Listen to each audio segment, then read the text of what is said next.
सभी को मेरा नमस्कार। मेरा नाम कुसुम यादव है, assistant professor in department of commerce, महिला विद्यालय डिग्री कॉलेज लखनऊ। आज का जो हमारा विषय है BCom new policy of education for semester 4 paper number 5 institutional framework for business. इस पेपर में हम टोटल 2 यूनिट पढ़ेंगे जिसको 6 मॉड्यूल्स में बांटा गया है। प्रीवियस एक मॉड्यूल में कुछ कंटेंट कवर हो चुके थे एंड फर्दर इस मॉड्यूल में हम देखेंगे क्या क्या कंटेंट हमें कवर करने हैं, जिसमें से आज के स्टडी में मॉड्यूल 2 में हम कवर करेंगे export import bank of India, जिसे एक्जिम बैंक कहते हैं। इसके अलावा small industries development bank of India, other name SID भी बोलते हैं। नेक्स्ट है micro finance institutions and after that export credit guarantee corporation of India. और लास्ट में एक क्वेश्चन रहेगा असाइनमेंट के लिए। दो या तीन क्वेश्चन हो सकते हैं, लेकिन आपको एक ही क्वेश्चन करना है, वो भी लॉन्ग फॉर्मेट में। चलिए स्टार्ट करते हैं। Chapter 1 export import bank of India. इसको हम अदर वर्ड्स में एक्जिम बैंक भी बोलते हैं। बेसिकली ये एक ऐसा फाइनेंशियल इंस्टीट्यूशन है जो इंटरनेशनल ट्रेड करने के लिए प्रमोट करता है। जैसे अगर हमें कोई एक्सपोर्ट एक्टिविटी करनी है, इंपोर्ट एक्टिविटी करना है, बाहर कोई प्रोजेक्ट प्लान करना है, कोई इन्वेस्टमेंट करना है, बिजनेस करना है या कुछ भी करना है, इसके लिए एक्जिम बैंक इन्वेस्टर को हर तरीके से सपोर्ट करने की कोशिश करता है। फाइनेंसेस प्रोवाइड करता है, एडवाइजरी सर्विसेज प्रोवाइड करता है, गारंटीज भी प्रोवाइड करता है, ताकि हमारे देश का ज़्यादा से ज़्यादा एक्सपोर्ट हो सके और हमारी करेंसी की भी वैल्यू बढ़ सके।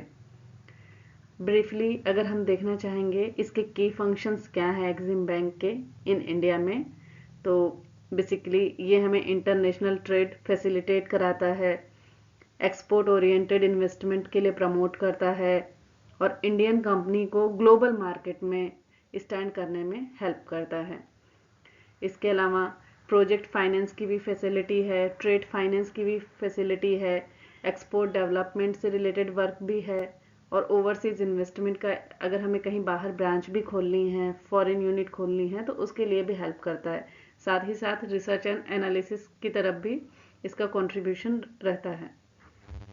इसके बाद हम देखेंगे कि जो फाइनेंसिंग होती है एक्जिम बैंक हमें किस तरीके से असिस्ट कर सकता है।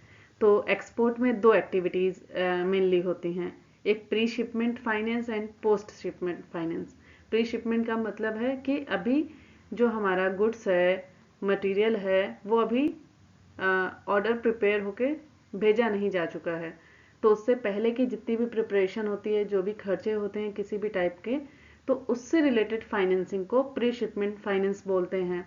और इसके साथ नेक्स्ट है पोस्ट शिपमेंट फाइनेंस, यानी कि जब हमने गुड्स को भेज दिया या रास्ते में है, उससे रिलेटेड जो भी एक्सपेंसेस फर्दर ऑन लगेंगे, उसकी फाइनेंसिंग हमारी पोस्ट शिपमेंट फाइनेंसिंग में आती है। अब अगर हम डायग्राम के थ्रू देखने की कोशिश करेंगे तो प्री शिपमेंट फाइनेंस में पैकिंग क्रेडिट, शिपिंग लोन है, एडवांस अगेंस्ट इंसेंटिव है, इंपोर्ट लेटर ऑफ क्रेडिट, ये one type of financial guarantee है नॉन फंडेड बेसिस पे, कि जब भी कोई डिफॉल्ट कर जाए तो इंटरनेशनल गारंटी अगर होगी तो हम एक्सपोर्ट करने में घबराएंगे नहीं और इजीली एक्सपोर्ट कर पाएंगे। पोस्ट शिपमेंट फाइनेंस में क्या है, एक्सपोर्ट बिल फाइनेंस है, एडवांस अगेंस्ट इंसेंटिव है, जो कि फर्दर अलग अलग तरीके से यूज्ड हुआ है। आफ्टर दैट हम इसके फंक्शंस देखेंगे, तो मेन इसको सेग्रीगेट किया है। कॉरपोरेट बैंकिंग ग्रुप एक प्रकार का फंक्शन हो गया, दूसरा है प्रोजेक्ट एंड ट्रेड फाइनेंस से रिलेटेड सर्विसेज प्रोवाइड करना, तीसरा है एक्सपोर्ट मार्केटिंग ग्रुप, एक्सपोर्ट को बढ़ावा देने के लिए, एक्सपोर्ट एक्टिविटी को ग्लोबल मार्केट में स्टैंड करने के लिए। नेक्स्ट है एक्सपोर्ट सर्विसेज ग्रुप, सर्विसेज को भी एज वैसी फैसिलिटी प्रोवाइड करता है जैसे वो गुड्स के लिए कर रहा है। अब इसमें हम देखेंगे लाइन ऑफ क्रेडिट का प्रोसेस क्या है, कि बाहर अगर हमें कोई भी सामान भेजना है या एक्सपोर्ट करना है, उस केस में the process line of credit कैसे कैरी ऑन होता है, किस तरीके से होता है, डायग्राम में ये अच्छे से शो किया गया है। नेक्स्ट चैप्टर है हमारा chapter 2 small industries development bank of India, other शब्द में SIDBI या सिडबी। इसका हेडक्वार्टर जो है लखनऊ उत्तर प्रदेश में है और ये जो है 2 अप्रैल 1990 को एक एक्ट के थ्रू, एक्ट ऑफ पार्लियामेंट आया था। बेसिकली MSME सेक्टर को, स्मॉल सेक्टर को फाइनेंसिंग, उसका प्रमोशन, उसका डेवलपमेंट करने के पर्पज से आया था। MSME सेक्टर में basically micro, medium, small enterprises होते हैं जिनका इन्वेस्टमेंट 1 लाख से लेकर 5 करोड़ तक हो सकता है। इसके अलग अलग क्राइटेरिया हैं जो कि MSME की गाइडलाइंस ऑलरेडी मेंशन्ड है। बट हम यहाँ पे देखते हैं सिडबी का मेन अहम रोल क्या है। तो बेसिकली सिडबी इनके लिए प्रमोशनल स्कीम लेकर आता है, फाइनेंसिंग स्कीम लेकर आता है। डायरेक्ट फाइनेंसिंग भी होता है और इनडायरेक्ट भी होता है। इनडायरेक्ट ये बैंकिंग के थ्रू करेगा, रीफाइनेंस एक्टिविटी कॉमर्शियल बैंक्स के थ्रू करेगा। अपनी जो भी स्कीम है उसको अप्रूव अपने लेवल पे करेगा, इसके बाद वो बैंक के पास भेज देगा for financing activity, refinance activity.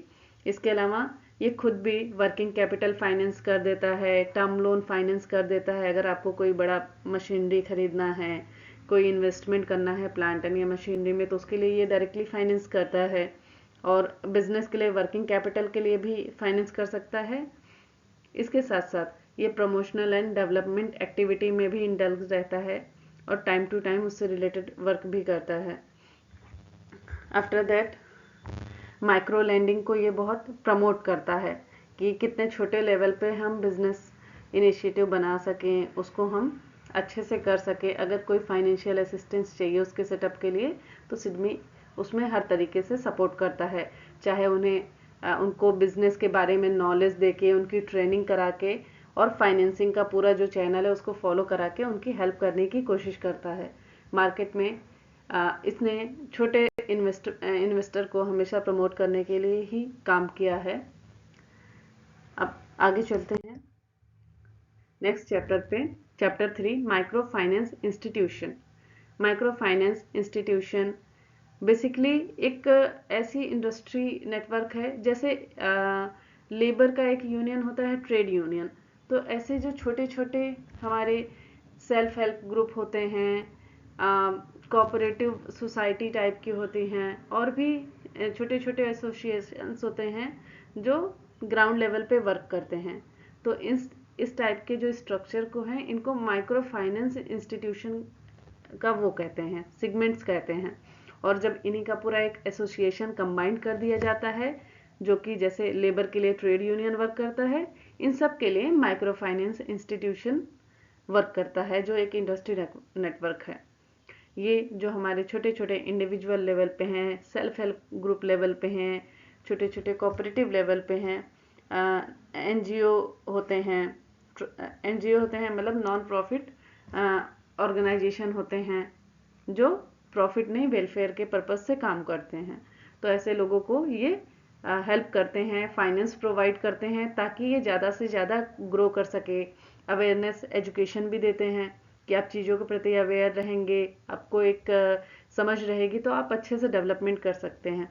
Basically micro finance institution का कॉन्सेप्ट पॉवर्टी एलिवेशन के लिए लाया गया था कि भाई हो सकता हो अगर हम ज़्यादा से ज़्यादा डेवलपमेंटल एक्टिविटी करें, उनको एजुकेट करें, तो गरीबी दूर हो सकती है। बट प्रेजेंट सिनेरियो जो है थोड़ा सा डिफरेंट है। माइक्रो फाइनेंस इंस्टीट्यूशन में सरकार अपनी तरफ से तो पूरी हेल्प कर रही है in the form of providing loan या financial assistant to self help group, cooperative society, NGOs, but the present scenario is not as feasible as we proposed in starting. यहाँ पे एक स्टडी है, इसको price water house Cooper corporation ने किया था। Basically ये एक फॉरेन ऑर्गेनाइजेशन है और इनकी एक स्टडी थी कि जो माइक्रो फाइनेंशियल इंस्टीट्यूशन है उनका इंडिया में किस प्रकार रोल है ग्रोथ में या उसके प्रोसेस में। तो उसका एक स्टडी था कि इनकी वर्किंग किस लेवल से है। जो MFIs होते हैं, इसमें सेल्फ हेल्प ग्रुप होते हैं, उससे भी छोटे छोटे ग्रुप होते हैं, बड़े ग्रुप भी होते हैं और तरह तरह के ग्रुप होते हैं। तो उनको फाइनेंशियल असिस्टेंस फाइनेंशियल इंस्टीट्यूशन से मिल जाती है, जैसे हमारी बैंक्स वगैरह हो गई हैं। इसके अलावा कुछ डोनर डोनेट कर देते हैं, उनकी वजह से होता है, या फिर कुछ लोग इसमें प्राइवेट इक्विटी के फॉर्म में दे देते हैं। किसी न किसी तरीके से इनको फंडिंग की अरेंजमेंट इनके लिए हो जाता है। अब फर्दर इसमें component of micro financial institution में देखा कि भाई ग्राउंड लेवल पे क्या चीज़ें हैं जो इसमें आती हैं। इसमें है कि जो गरीब है उसको हम उधार दे देते हैं। इसके अलावा कोई कोलेटरल सिक्योरिटी, मतलब कि कोई अगेंस्ट में सिक्योरिटी नहीं चाहिए, अनसिक्योर टाइप का लोन होता है। लोन 10,000 से 1 लाख तक का भी हो सकता है। जो असिस्टेंस होती है वो 10,000 से 1 लाख तक की भी हो सकती है, और जो इसका पीरियड है वो 6 महीने से 3 साल का भी हो सकता है। जो इसके रेट्स रहते हैं काफ़ी रीजनेबल रहते हैं, अफोर्डेबल रहते हैं।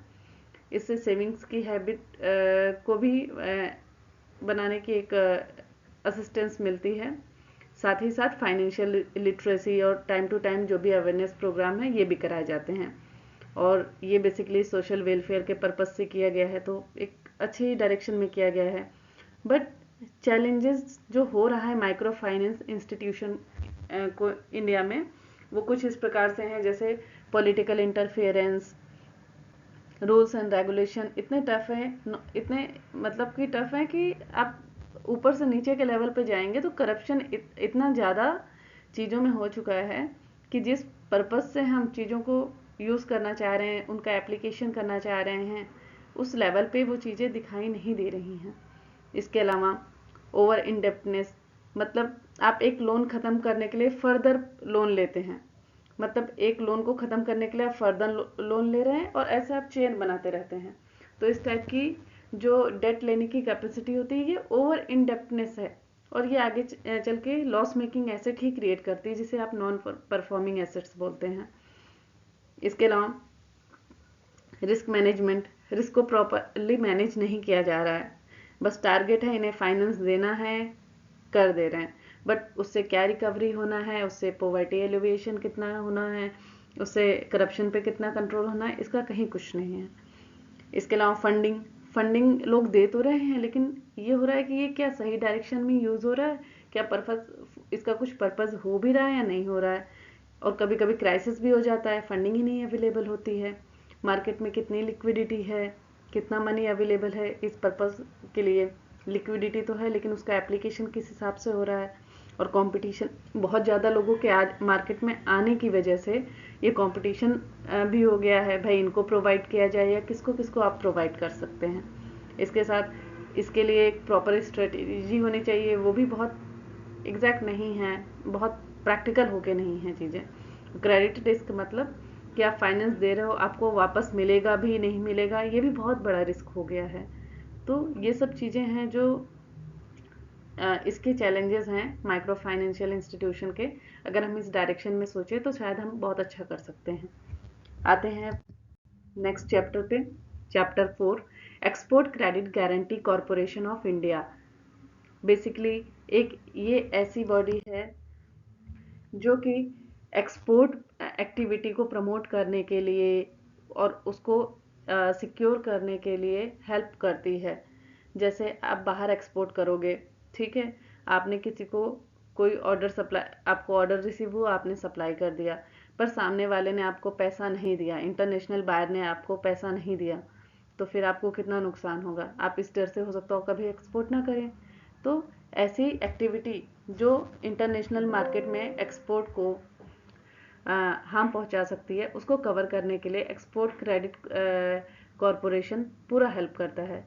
वो गारंटी लेता है कि इन केस अगर बायर डिफ़ॉल्ट करता है तो जो भी पैसे की रिकवरी है एक्सपोर्टर की, वो एक्सपोर्ट क्रेडिट कॉरपोरेशन लेगा।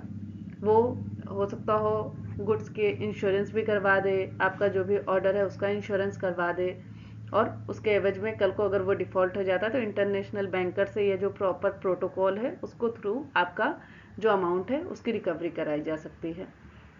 साथ ही साथ अब हम देखते हैं एक्सपोर्ट इंश्योरेंस भी उसका एक पार्ट है, इस कॉरपोरेशन का एक पार्ट है कि अगर गारंटी ले रहा है तो किस फॉर्म में ले रहा है। कल को अगर लॉस हो गया तो आप जितनी गारंटी है उतना तो आपको मिलना चाहिए। तो एक्सपोर्ट इंश्योरेंस में आपका कवरेज होता है गुड्स का और रिसीवेबल्स का। गुड्स का मतलब है अगर आप कोई सामान भेज रहे हो, ठीक है, अगर वो डैमेज हो जाता है तो उसके लिए आप मरीन इंश्योरेंस करा दो, क्योंकि सामान आप जहाज के थ्रू, शिप या कार्गो के थ्रू भेजोगे तो उसके लिए मरीन इंश्योरेंस रहेगा। तो आपके गुड्स सिक्योर रहेंगे कि कल को अगर उसके साथ एक्सीडेंट हो भी जाता है तो लेकिन आपको एक्सपोर्ट इंश्योरेंस होने की वजह से आपको उसका भरपाई हो जाएगा कॉरपोरेशन की तरफ से। अब रही बात गुड्स के अलावा रिसीवेबल्स, मतलब आपने सामान भेज दिया, ठीक है, पेमेंट 90 दिन में या 6 महीने में आनी है, तो इस जगह आपके रिसीवेबल्स क्रिएट हो गए हैं। तो अब बाई चांस वो 6 महीने बाद बायर बोले कि मैं तो इंसॉल्वेंट हो गया हूँ, अब तो नहीं दे पाऊंगा, इस केस में आप तो कहीं के नहीं रहेंगे, आपका पूरा बिजनेस ही खराब हो सकता है। उस केस में इसके लिए दो तरीके से इसको सिक्योर किया जा सकता है। एक तो एक्सचेंज रिस्क, इसका मतलब है कि फॉरेन 6 महीने बाद करेंसी का रेट बदल भी सकता है, कम भी हो सकता है, ज़्यादा भी हो सकता है। अगर कम हो गया तो आपको पैसा कम मिलेगा और अगर ज़्यादा हो गया तो आपका तो प्रॉफिट हो गया। तो इस टाइप का अगर एक्सचेंज रिस्क क्रिएट हो रहा है तो उसको कवर किया जाएगा। तो उसके लिए एक आपका एक्सचेंज रिस्क इंश्योरेंस होता है। दूसरा क्या है, पेमेंट रिस्क, कि 6 महीने बाद पता नहीं पेमेंट मिले या ना मिले इस रिसीवेबल से, तो उसके लिए क्रेडिट इंश्योरेंस टाइप का आपका इंश्योरेंस होता है। इस तरीके से वो आपके इंश्योरेंस के थ्रू आपको एक गारंटी प्रोवाइड कर देती है कि बाहर अगर आप ट्रेड करेंगे तो आपको किसी ना किसी फॉर्म में सिक्योरिटी मिल जाएगी। रिस्क भी है आपका, पॉलिटिकल रिस्क भी हो सकता है, कॉमर्शियल रिस्क भी हो सकता है, जो कि जो हमारा export corporation and guarantee corporation है, ये आप export credit and guarantee corporation है, वो कवर करता है, चाहे वो पॉलिटिकल हो या फिर कॉमर्शियल रिस्क हो। और किस फॉर्म में कवर करता है ये इस चार्ट में दिखाया गया है। आगे चलते हैं लास्ट सेगमेंट में कि क्वेश्चंस फॉर असाइनमेंट है। इसमें आपको किसी एक क्वेश्चन को करना है जिसका आंसर आपको लॉन्ग आंसर के फॉर्म में देना है, किसी एक को करना है। और अगर किसी भी टॉपिक से रिलेटेड कोई क्वेरी है या कोई प्रॉब्लम है तो आप हमें ईमेल कर सकते हैं। इसी के साथ हमारे इस टॉपिक का, हमारे इस मॉड्यूल का समापन होता है। Thank you.